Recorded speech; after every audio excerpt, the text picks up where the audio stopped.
Ang mabuting balita ng Panginoon ayon kay San Juan. Kung paanong inibig ako ng Ama, gayon din naman iniibig ko kayo. Manatili kayo sa aking pag-ibig. Kung tinutupad ninyo ang aking mga utos, mananatili kayo sa aking pag-ibig. Kung paanong tinupad ko ang mga utos ng aking Ama at ako'y nananatili sa kanyang pag-ibig. Sinabi ko sa inyo ang mga bagay na ito upang mapa sa inyo ang kagalakan ko at nang sa gayon ay malubos ang inyong kagalakan. Ang mabuting balita ng Panginoon.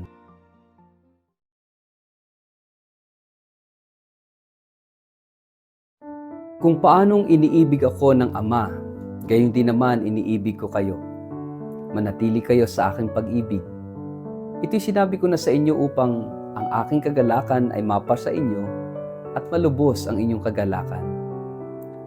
Mapagpalang araw po. Welcome sa ating Gospel in a Nutshell. Mga kapatid, naririnig natin ang salitang pag-ibig.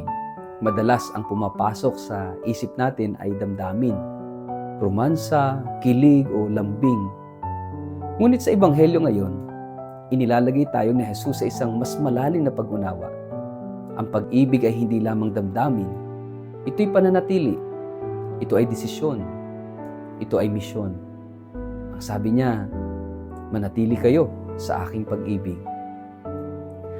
Ang pag-ibig ay hindi pansamantala. Ito ay pananatili. Manatili. Isang salita na may bigat at may lalim. Ang tunay na pag-ibig ay hindi panandali ang pakiramdam na dumarating at nawawala. Ito isang paninindigan, isang ugnayang nililinang araw-araw. Gaya ng ugnayan ng anak sa ama, ganoon din daw ang pag-ibig ni Jesus sa atin. Isipin natin ito. Ang Diyos mismo ang nagsasabi na mahal niya tayo. Hindi dahil sa nagawa natin, kundi dahil sa sino tayo sa Kanya, tayo ay mga anak ng pag-ibig. Ngunit hindi rito nagtatapos.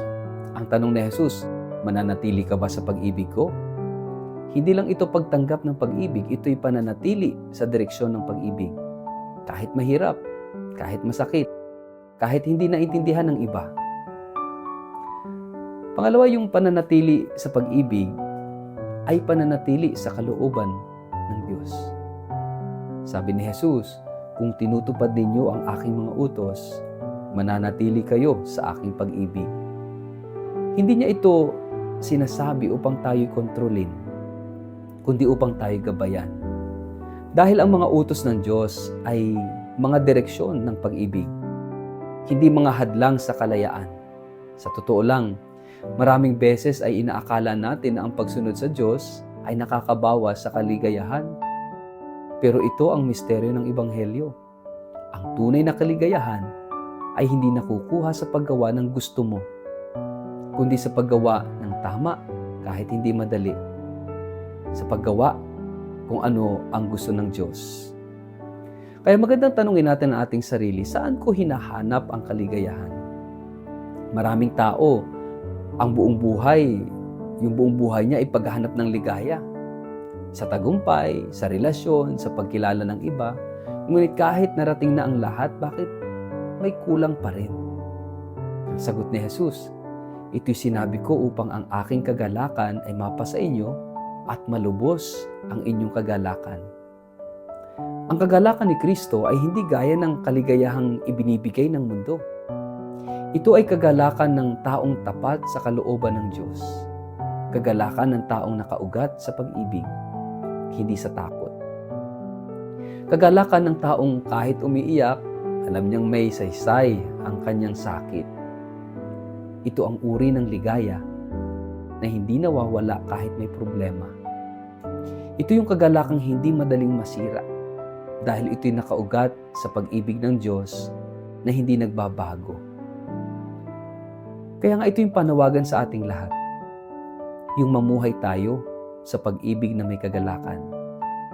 Kung tunay tayong nananatili sa pag-ibig ni Kristo, ito'y dapat makita sa ating pagsasalita, sa ating pagtugon, sa ating pagtanggap sa kapwa, sa ating pagharap sa mga pagsubok. Ang pag-ibig ni Kristo ay hindi lang nagbibigay kapayapaan. Ito rin ay bumubuo ng kagalakang ganap. Hindi ito masayang-masaya lang. Ito ay malalim na pananampalataya na kahit anong mangyari, ako'y nasa piling ng Diyos. Mahal niya ako at may saysay ang lahat. Kaya tanungin natin at magnilay tayo sa ating sarili.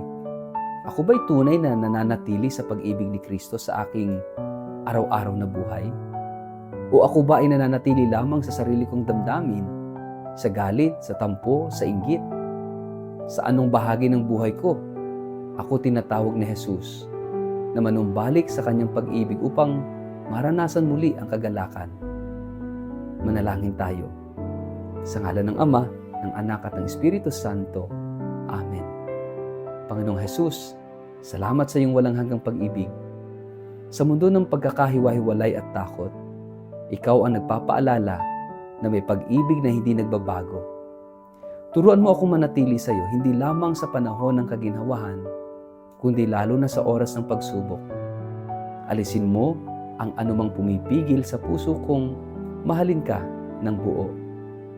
At itanim mo sa akin ang iyong kagalakan, ang kagalakang may ugat sa pag-ibig at bunga ng pananampalataya. Amen. Pagpalain po kayo't ingatan ng makapangyarihang Diyos, Ama at Anak at Espiritu Santo. Amen.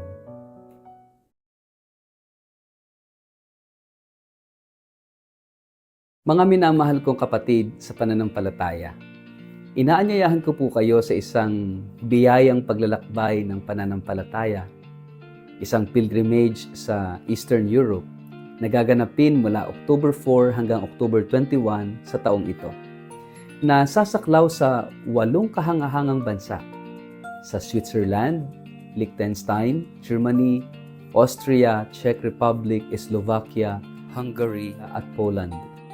Ang tampok ng banal na paglalakbay na ito ay ang ating debosyon sa Divine Mercy o Banal na Awa, isang tema na napapanahon sa atin ngayon sa panahon ng pagsubok at pananabik sa pag-asa. Gaya ng sinabi ng ating yumaong Santo Papa Francisco, "The mercy of God is the sure source of our hope." At sa ating paglalakbay, bibisitahin po natin ang mga sagradong lugar kung saan sumibol at lumaganap ang mensahe ng awa ng Diyos.